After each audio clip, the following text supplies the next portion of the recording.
England ਵਿੱਚ ਸਰਕਾਰ ਵੱਲੋਂ ਕੋਵਿਡ-19 ਦੇ ਚੱਲਦਿਆਂ ਰੁਜ਼ਗਾਰ ਨੂੰ ਬਚਾਏ ਰੱਖਣ ਲਈ ਇੱਕ ਸਕੀਮ ਦੀ ਸ਼ੁਰੂਆਤ ਕੀਤੀ ਜਾਵੇਗੀ, ਜਿਸ ਦਾ ਨਾਮ ਹੈ ਫਰਲੋ ਸਕੀਮ। ਤੇ ਪਹਿਲਾਂ ਵੀ ਇਹ ਸਕੀਮ ਚੱਲਦੀ ਆ ਰਹੀ ਸੀ, ਪਰ ਹੁਣ ਇਹ ਸਕੀਮ ਅਕਤੂਬਰ ਤੱਕ ਖਤਮ ਹੋ ਜਾਵੇਗੀ। ਸੋ ਚਾਂਸਲਰ ਰਿਸ਼ੀ ਸੋਨਕ ਨੇ ਨਵੰਬਰ ਤੋਂ ਇੱਕ ਨਵੀਂ ਸਕੀਮ ਦਾ ਐਲਾਨ ਕੀਤਾ ਹੈ, ਜੋ ਕਿ 6 ਮਹੀਨਿਆਂ ਤੱਕ ਚੱਲੇਗੀ ਅਤੇ 31 ਮਾਰਚ ਤੱਕ ਇਹ ਸਕੀਮ ਜਾਰੀ ਰਹੇਗੀ, ਜਿਸ ਨਾਲ ਰੁਜ਼ਗਾਰ ਵੀ ਬਚਿਆ ਰਹੇਗਾ ਅਤੇ ਜਿਨ੍ਹਾਂ ਨੇ ਲੋਨ ਲਿੱਤੇ ਹੋਏ ਹਨ ਉਹਨਾਂ ਨੂੰ ਵੀ ਸਰਕਾਰ ਵੱਲੋਂ ਅਦਾਇਗੀ ਲਈ ਹੋਰ ਸਮਾਂ ਦਿੱਤਾ ਜਾਵੇਗਾ। ਇੰਗਲੈਂਡ ਵਿੱਚ ਸਰਕਾਰ ਵੱਲੋਂ ਕੋਵਿਡ-19 ਦੇ ਚੱਲਦਿਆਂ ਨੌਕਰੀਆਂ ਨੂੰ ਬਚਾਉਣ ਵਾਸਤੇ ਚਲਾਈ ਗਈ ਫਰਲੋ ਸਕੀਮ ਅਕਤੂਬਰ ਵਿੱਚ ਖਤਮ ਹੋ ਰਹੀ ਹੈ। ਚਾਂਸਲਰ ਰਿਸ਼ੀ ਸੋਨਕ ਨੇ ਨਵੰਬਰ ਵਿੱਚ ਸ਼ੁਰੂ ਹੋਣ ਵਾਲੀ ਇੱਕ ਨਵੀਂ ਨੌਕਰੀ ਸਹਾਇਤਾ ਯੋਜਨਾ ਦੀ ਘੋਸ਼ਣਾ ਕੀਤੀ। ਇਹ ਨਵੀਂ ਯੋਜਨਾ ਫਰਲੋ ਸਕੀਮ ਦੀ ਥਾਂ ਲਏਗੀ ਅਤੇ ਇਸ ਦੇ ਤਹਿਤ ਕਰਮਚਾਰੀਆਂ ਨੂੰ ਪੂਰੀ ਸ਼ਿਫਟ ਵਿੱਚੋਂ ਘੱਟੋ-ਘੱਟ 1/3 ਘੰਟਿਆਂ ਵਾਸਤੇ ਕੰਮ ਕਰਨਾ ਜ਼ਰੂਰੀ ਹੋਵੇਗਾ ਅਤੇ ਸਰਕਾਰ ਅਤੇ ਇੰਪਲੋਇਰ ਬਾਕੀ ਦੇ ਘੰਟਿਆਂ ਲਈ 1/3 ਤਨਖਾਹ ਅਦਾ ਕਰਨਗੇ। ਅਤੇ ਹਸਪਿਟੈਲਿਟੀ ਤੇ ਟੂਰਿਜ਼ਮ ਸੈਕਟਰ ਲਈ ਵੈਟ ਦੀ 5% ਤੱਕ ਦੀ ਘੱਟ ਹੋਈ ਦਰ 31 ਮਾਰਚ ਤੱਕ ਜਾਰੀ ਰਹੇਗੀ ਅਤੇ ਜਿਹੜੀਆਂ ਕੰਪਨੀਆਂ ਨੇ ਸਰਕਾਰ ਵੱਲੋਂ ਲੋਨ ਲਈ ਸਨ ਉਹਨਾਂ ਨੂੰ ਅਦਾਇਗੀ ਲਈ ਹੋਰ ਲੰਬਾ ਸਮਾਂ ਦਿੱਤਾ ਜਾਏਗਾ। ਸੋਨਕ ਨੇ ਹਾਊਸ ਆਫ ਕਾਮਨ ਦੇ ਵਿੱਚ ਬੋਲਦਿਆਂ ਹੋਇਆ ਕਿਹਾ ਕਿ ਉਹ ਵੱਧ ਤੋਂ ਵੱਧ ਨੌਕਰੀਆਂ ਨੂੰ ਬਚਾਉਣ ਚਾਹੁੰਦੇ ਹਨ। ਇਹ ਵੀ ਕਿਹਾ ਕਿ ਹਰ ਨੌਕਰੀ ਅਤੇ ਹਰ ਬਿਜ਼ਨਸ ਨੂੰ ਕੋਵਿਡ-19 ਦੀ ਮਾਰ ਤੋਂ ਨਹੀਂ ਬਚਾ ਸਕਦੇ। The sources of our economic growth and the kinds of jobs we create will adapt and evolve to the new normal. And our plan needs to adapt and evolve in response. Above all, we need to face up to the trade-offs and hard choices coronavirus presents. And Mr. Speaker, there has been no harder choice than the decision to end the furlough scheme. The furlough was the right policy at the time we introduced it. It provided immediate short-term protection for millions of jobs through a period of acute crisis. But as the economy reopens, it is fundamentally wrong to hold people in jobs that only exist inside the furlough. We need to create new opportunities and allow the economy to move forward. And that means supporting people to be in viable jobs which provide genuine security. As I've said throughout this crisis, I cannot save every business. I cannot save every job. No chancellor could.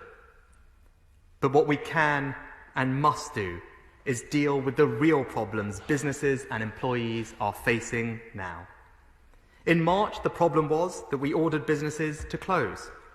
In response, we paid people to stay at home and not work. Today, the problem is different.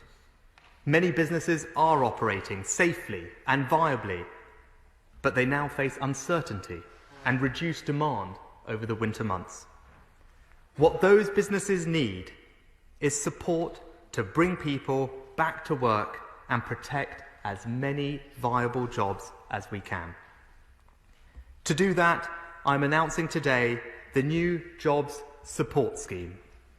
The government will directly support the wages of people in work, giving businesses who face depressed demand the option of keeping employees in a job on shorter hours rather than making them redundant. The Job Support Scheme is built on 3 principles. First, it will support viable jobs. To make sure of that, employees must work at least a third of their normal hours and be paid for that work as normal by their employer. The government, together with employers, will then increase those people's wages, covering 2/3 of the pay they have lost by reducing their working hours. And the employee will keep their job. Second, we will target support at firms who need it the most. All small and medium-sized businesses are eligible, but larger businesses only when their turnover has fallen through the crisis.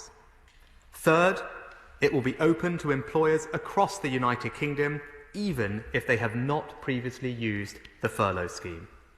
The scheme will run for 6 months, starting in November. And employers retaining furloughed staff on shorter hours can claim both the Job Support Scheme and the Jobs Retention Bonus. Mr. Speaker, throughout this crisis we have sought parity between employees and the self-employed, providing more than £13 billion of support to over 2.6 million self-employed small businesses. So I am extending the existing self-employed grant on similar terms and conditions as the new Jobs Support Scheme. Mr. Speaker, these are radical interventions in the UK labour market, policies we have never tried in this country before.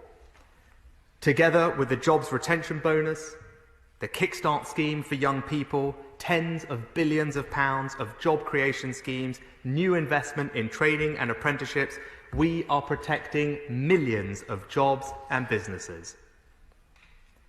Mr. Speaker, if we want to protect jobs this winter, the second major challenge is helping businesses with cash flow. Over the last 6 months, we've supported business with tens of billions of pounds of tax deferrals and generous government-backed loans. Those policies have been a lifeline.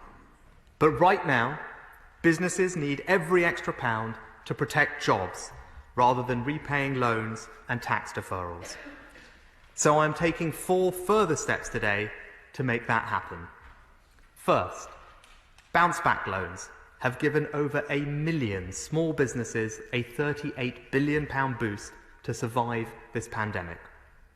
To give those businesses more time and greater flexibility to repay their loans, we are introducing Pay As You Grow. This means loans can now be extended from 6 to 10 years, nearly halving the average monthly repayment. Businesses who are struggling can now choose to make interest-only payments, and anyone in real trouble can apply to suspend repayments altogether for up to 6 months. No business taking up Pay As You Grow will see their credit rating affected as a result. Second, I am also changing the terms of our other loan schemes. More than 60,000 small and medium-sized businesses have now taken out coronavirus business interruption loans. To help them, I plan to extend the government guarantee on these loans for up to 10 years, making it easier for lenders to give more people more time to repay. I am also extending the deadline of all our loan schemes to the end of this year. And we are starting work on a new successor loan guarantee programme set to begin in January. Third, I want to give businesses more time and flexibility over their deferred tax bills. Nearly 500,000 businesses deferred more than £30 billion of VAT this year. On current plans, those payments fall due in March. Instead, I will allow businesses to spread that VAT bill over 11 smaller repayments with no interest to pay. And any of the millions of self-assessed income taxpayers who need extra help can also now extend their outstanding tax bill over 12 months from next January. The final step I'm taking today will support 2 of the most affected sectors, hospitality and tourism. On current plans, their VAT rates will increase from 5% back to the standard rate of 20% on January the 13th. So to support more than 150,000 businesses and help protect 2.4 million jobs through the winter, I'm announcing today that we are cancelling the planned increase and will keep the lower 5% VAT rate until March the 31st next year. Mr. Speaker, today's measures mark an important evolution in our approach. Our lives can no longer be put on hold. Since May, we have taken steps to liberate our economy and society. We did these things because life means more than simply existing. We find meaning and hope through our friends and family, through our work, through our community. People were not wrong for wanting that meaning, for striving towards normality, and nor was the government wrong to want this for them. I said in the summer that we must endure and live with the uncertainty of the moment. This means learning our new limits as we go. Because the truth is, the responsibility for defeating coronavirus cannot be held by government alone. It is a collective responsibility shared by all, because the cost is paid by all. We have so often spoken about this virus in terms of lives lost. But the price our country is paying is wider than that. The government has done much to mitigate the effects of these awful trade-offs between health, education, and employment. And as we think about the next few weeks and months, we need to bear all of those costs in mind.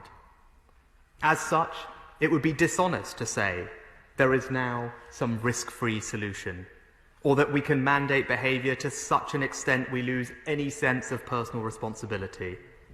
What was true at the beginning of this crisis remains true now. It's on all of us, and we must learn to live with it and live without fear. I commend this statement to the House. ਵੇਖਣ ਵਾਲੀ ਗੱਲ ਹੋਵੇਗੀ ਕਿ chancellor ਰਿਸ਼ੀ ਸੌਨਕ ਵੱਲੋਂ ਜਾਰੀ ਕੀਤੀ ਗਈ ਇਹ ਸਕੀਮ ਬ੍ਰਿਟਾਨੀਆ ਵਿੱਚ ਲੋਕਾਂ ਦੀ ਨੌਕਰੀਆਂ ਅਤੇ ਰੋਜ਼ਗਾਰ ਬਚਾਉਣ ਵਿੱਚ ਕਿੰਨੀ ਕਾਰਗਰ ਸਿੱਧ ਹੁੰਦੀ ਹੈ। ਅਨਮੋਲ ਕੌਰ, PTC ਨਿਊਜ਼, ਲੰਡਨ।